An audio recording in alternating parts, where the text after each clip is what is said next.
Fog Wrestling back again with another video, and it's Monday Night Raw. It's time for the Red Brand. It's time for the 3-hour extravaganza. And what do we have in this show? We've actually got a world title match. But the problem is, it doesn't feel like a world title. But we're going to dive straight into the show. And it feels like the first time in ages since we've had a world title match on Raw. And guess what? You're very right. Because Rollins kicks off the show. He says, "Welcome to Monday Night Rollins. It's going to be a non-stop party. I'm the champion." He's like, "I put out a Brougham challenge because guess what? It's been 2 years since the top title was defended on Raw. Technically, I say it's the top title, but, you know, it's the top title on the Raw brand. So, yeah, all right, fair enough," which is mad. That is probably the longest time. Well, I say probably. That has to be the longest time that we've ever went between title defenses ever in the history of Monday Night Raw. But, of course, it's been 30 years. I'm willing to bet good money. Rollins says it was too damn long. Absolutely, it's been too damn long. And of course, Damian Priest did answer that via Twitter, which I feel like is embarrassing. Priest and Balor come out. Rollins like, "Where's your other buddies, Mysterio and Rhea Ripley?" He's like, "They're probably under the ring." And he's like, "I don't want to think about that." Which I guess was like, it's a wee bit funny. But this whole segment came across as cringy. Then Rollins is like, Do you guys hold hands in the supermarket? Does he help you? Does he hold your when you go to the toilet?" Kind of bleeped at the dick part, but yeah. Priest says he doesn't need help for Balor, Mysterio, or Ripley. Mate, it could be 4-on-1 and you're still not walking out this title, so you guess what? You should. He basically buries Balor and says that his reign has already lasted longer than Balor's, which lasted 24 hours, which was kind of funny. I'm not going to take that away, but Balor's a jobber, man. This Balor cannot be taken in any sort of, cannot be taken serious in my opinion. The announcers were hyping up this show: title match, Money in the Bank qualifiers, yes, yada yada.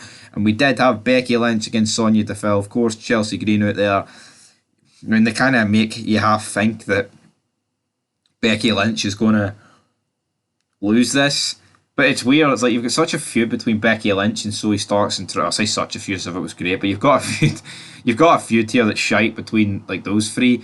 You thought there would have been some sort of involvement in each other's matches, especially this first one, but no, really. But who knows? Who knows? But well, I guess there was, and they did commit to the ramp. I mean, is that really what we're after here, guys? Come on. Becky Lynch advances. Of course, she was going to advance.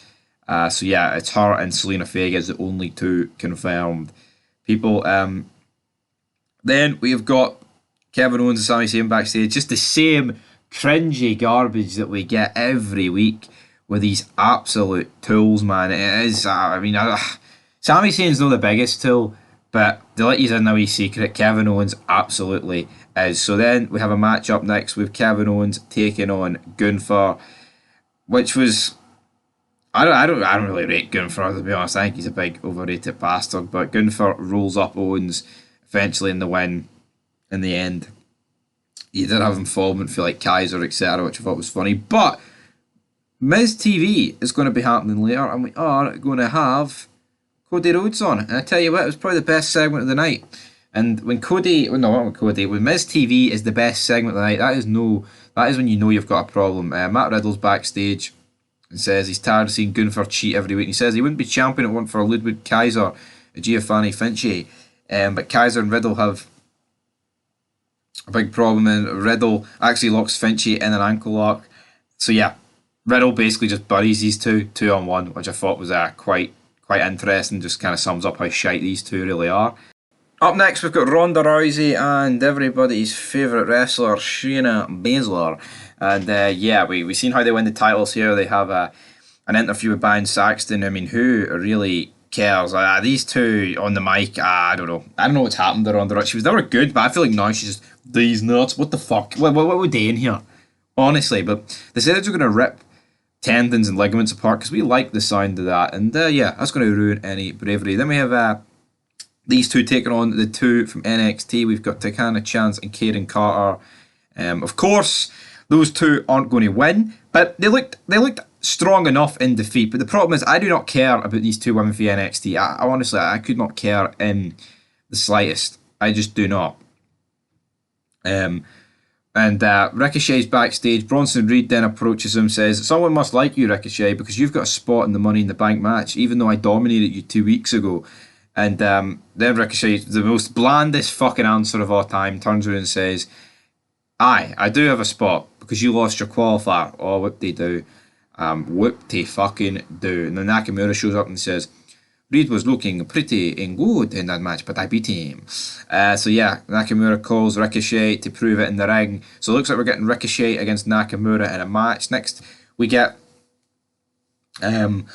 Johnny Gargano vignette up next. I mean, what the fuck? A Johnny Gargano vignette up next? Like, who fucking cares about this? Honestly, man.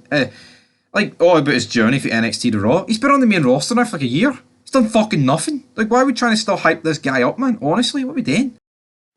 Just up next, though, when you thought you didn't get enough of Bronson Reed, he interferes in this Ricochet and Nakamura match, and it eventually ends in a no contest, which I'm sure the marks will be greeting him. "Oh, we wanted Nakamura and Ricochet to have a match all night, man. We wanted this match to go on till our bedtimes," which is never. They don't go to bed. They just stay up, man. They just, I was going to say they drink coffee, but they probably drink their own fucking piss.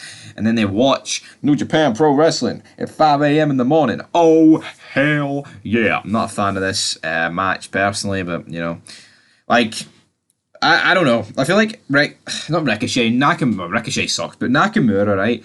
He came in, he kind of felt like a big deal. He feuded with Styles, he had the match against Cena, and they killed Cena, like, but, you know, still had the match. Ever since then, he's just been mediocrity, man. He's been a bum. Of course, he held the IC title, but no one actually realised that, if we're being honest. We've got Maxine and Chad Gable and Otis backstage, and they're arguing about how they pronounce Otis's name. Otis says it doesn't really matter. But finally, we actually get something good on this show, and for some weird reason, it is actually the main event. It is Cody Rhodes, not the main event, it is Miz TV. Sorry, I've botched there big time. And it's him on Miz TV, of course, and you know what? I actually enjoyed this. Well, I say enjoyed it. I mean, the first bit was alright, I guess. I mean, it wasn't exactly big. The Miz was even marking it about Cody Rhodes' pop. But then, pretty quickly, big man, Dominic Mysterio comes out.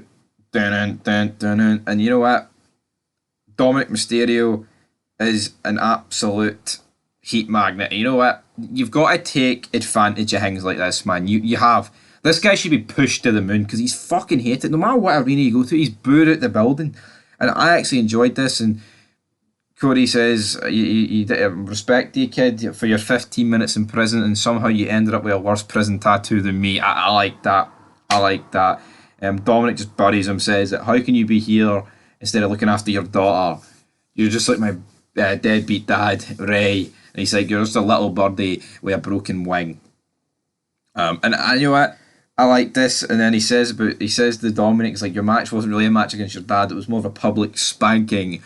Oh, yeah. And then he says, "Cody, I have immense respect for Rey Mysterio, but he also makes mistakes, like you." Dun, dun, dun. You know what? Fucking mad. Dominic then slaps Cody, and then Rhea Ripley gets in the way. And Cody can't attack her, but Rhea Ripley wants intergender matches, and wants to challenge Seth Rollins for the belt, but for some reason Cody can't push her at the fucking road. You know what? This was a really good segment until that happened, and it fucking absolutely sucks, man. Honestly, what are we doing here? Racing or pinball? This sucked. This is how you ruin a segment, man. It is this forced gender fucking pish. I mean, Rhea Ripley is fucking garbage, and that's all I'm going to say on the matter. Up next, when things just got bad with Rhea Ripley, we're getting her challenger at Crown Jewel, or whatever that pay-per-view was called, Night of Champions, Natalya, and she's taking on Zoe Stark in a women's Money in the Bank qualifier. And yeah, is it any fucking surprise here that Zoe Stark wins? No, it's really not. Paul Heyman's backstage. He says he invites us all to SmackDown this week as Jey Uso will make his historic choice. Heyman says it's part of his job to deliver bad news to the tribal chief, but the news is just not good. The dynasty's falling apart, man. And that Jey Uso will acknowledge the fact that Roman Reigns is his tribal chief. So, again, who knows what's going to happen on SmackDown. But you know what? I'll say fair play to the Bloodline. I like some of the stuff to do. Roman Reigns is a bit boring, like his title reign. But, you know what? The feuds on SmackDown are actually like the highest they've been in years. So I'm not going to bury them. That's quite impressive. So fair play. Next up, we have Indus taking on Shelton Benjamin and Cedric Alexander. They're pointing at the fact that Cedric Alexander, Cedric Alexander and Shelton Benjamin were former tag team champions. But what good's that? Like, see, back in the day, like, see if you were former champions, like, see, like, a year and a half after your reign, you were still relevant, you were still fucking big time. See, now, they cannot protect people who don't have belts unless you're, like, already, like, a main event level guy. You're fucking a bum. Nah, that's pretty much all I've got to say here. Seth Rollins is backstage and he's making his way out for the main event, which, of course, is him taking on Damian Priest. And you know what? This is a good match because Priest can work, Rollins can work. But it's just not one bit believable, right, that Damian Priest is going to take this off him. Of course, right, I'm not saying it always needs to be, but it's a big problem with matches when you genuinely think that one guy can't win. And I know Rollins has held this belt for like, what is it at this point, like 2 weeks or something? So it's not like an insane amount of time has passed. But it's a decent main event. You know what? It's good. It's good seeing the world title back on Raw. Rollins does eventually win here. Of course, Balor was out there. Priest was not happy with him. Kind of, did he lead to his loss? Who knows? Rollins wins, lifts the belt. He kind of has a stare down with Balor. Is that going to be the next feud going forward? Balor's old, man. He's 45. Why do people don't mind why do people have a problem with like Goldberg or Brock? Or like people like who are like, 40 odds or 50 odds having a problem going for the belt, but with Finn Balor's fair game. I guess but at least with Priest hasn't had the fucking chance to feud for the title or win it. Balor had it. Balor had it in 2016. So people stop marking it. But you know what? Raw was pretty bad this week. It wasn't the worst Raw I've ever seen, but it wasn't good. So I'm going to get a 2.5 out of 10. So until next time, peace.